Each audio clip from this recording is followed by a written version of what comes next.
close every night with the fifth step, and that's to bless.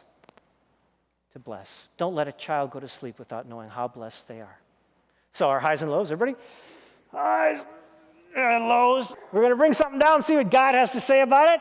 We're going to talk. We're going to pray, and we're going to bless. It could be something as easy as, I love you, God bless you, good night. It could be that beautiful, the Lord bless you and keep you. The Lord make his face shine upon you, be gracious unto you, look upon you with favor and give you peace. You could have that from Numbers 24 put on a wall.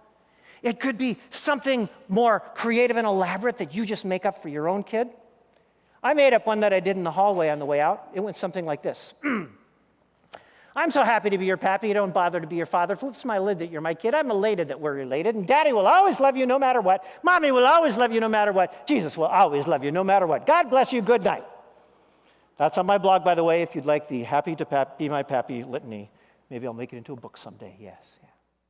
Bless, bless, bless. What happens to the child whose last thing at the end of every day was to deal with the real issues in the safety and the security of people that they know they can talk to them and trust them and get it out and won't be blabbed all over, won't be judged. We only had 2 rules when it came to our talking is during highs and lows, no interruptions unless you're asking clarifying questions, and no judgment. The first time you judge your child's highs and lows, or your parents, kids, your parents don't need to be judged either. It's probably the last time they get honest with you. Get it out and end with a blessing. A child who knows, I am blessed, I am loved, I am precious. I'm going to bed. It's well with the world. I have a final story. Some people carry a rock in their pocket or a cross in their pocket, or I carry nitroglycerin. Good stuff. I was 52 and I was feeling some pressure in my chest. I was under a lot of pressure at work. We were in financial things, all kinds of things going on. And I thought I'd better check it out because my grandpa died at 52 on my mother's wedding day. My mother, Catherine, had to be brought back from the honeymoon to her father's funeral. And my mother, Catherine, had had 2 heart attacks before she died, and her brother, Jim, and her sister, Wanda, had both had heart attacks young. So I thought, I guess you can't mess with genetics. And I went in to the Stillwater Clinic. They did some tests, and they said, inconclusive, come back in 2 weeks. So I went home every night, 2 weeks, every night, feeling more and more pressure. And they brought me in and they stuck radioactive stuff in me and had me run on a treadmill. And they looked at all the tests and putting me in this machine, vooba, vooba, vooba. And they said, inconclusive, come back in 2 weeks. I thought, I'm going to be dead in 2 weeks. I'm going to the cardiac hospital down in St. Paul.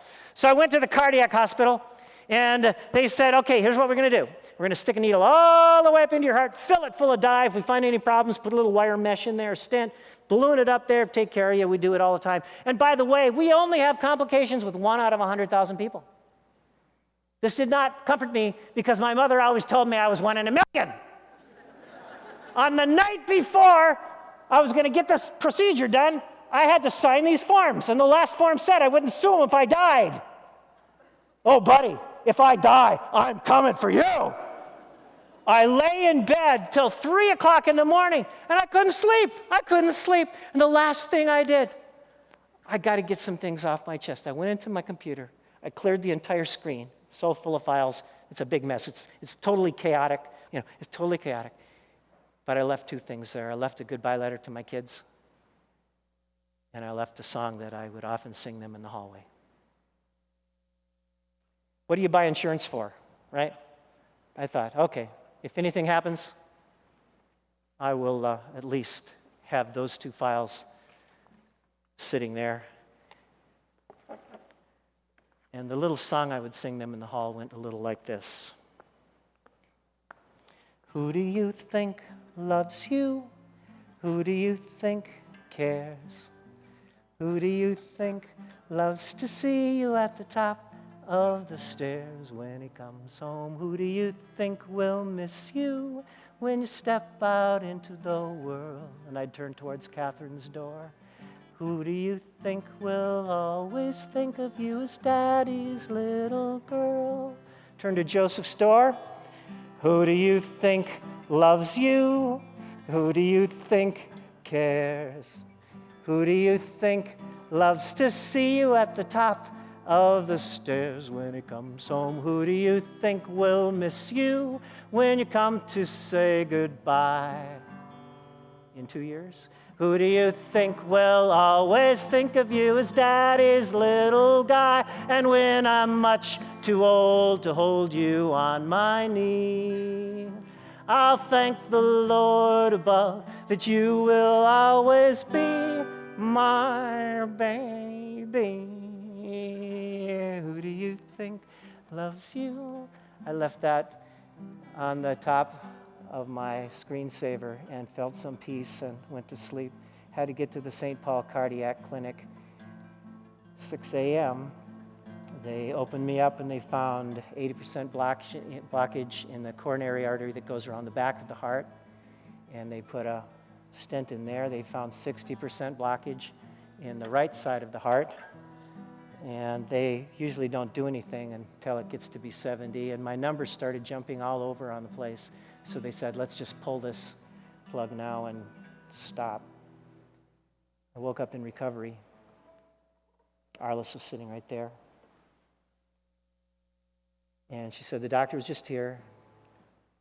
Good thing we caught it. You could have been dead before you hit the parking lot, and no more cheeseburgers. No more cheeseburgers. Do I want to live if there are no more cheeseburgers? Okay, no more cheeseburgers. By the way, Rich, Arliss said, the doctor said 3 things have to change: diet, exercise, and stress. I said, get him back in here. I'm going for 2 out of 3. 2 out of 3, please, please. Yeah.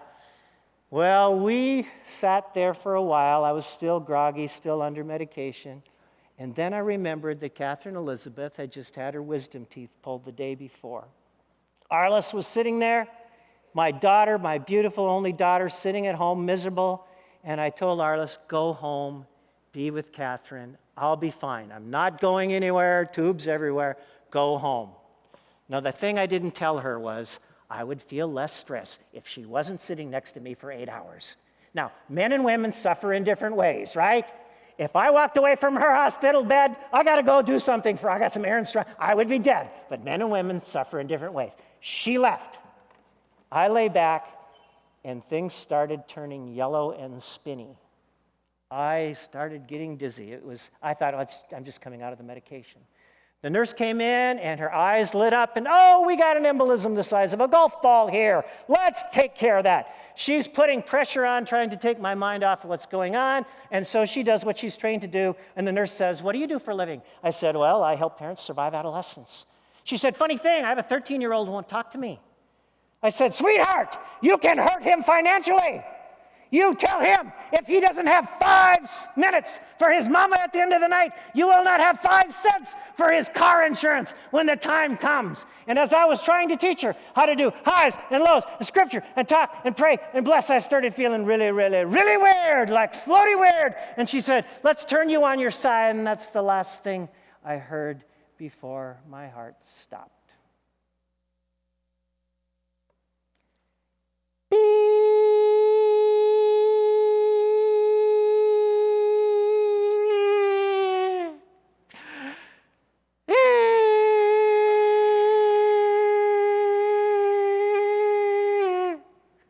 A dead Lutheran pastor, bet you never met one of those before. Yeah, I was dead for a while. Next thing I know, they're saying, welcome back. Was I gone? Oh, yeah, you were gone. They did the pound. They stuck a needle in me the size of New Jersey. Welcome back. You know what? Most of us don't get a second chance. But you do have tonight. Tonight's the most important night of your relational life. You'll never get another tonight. You can always make more money. You'll never make more time. Time is your only non-renewable currency.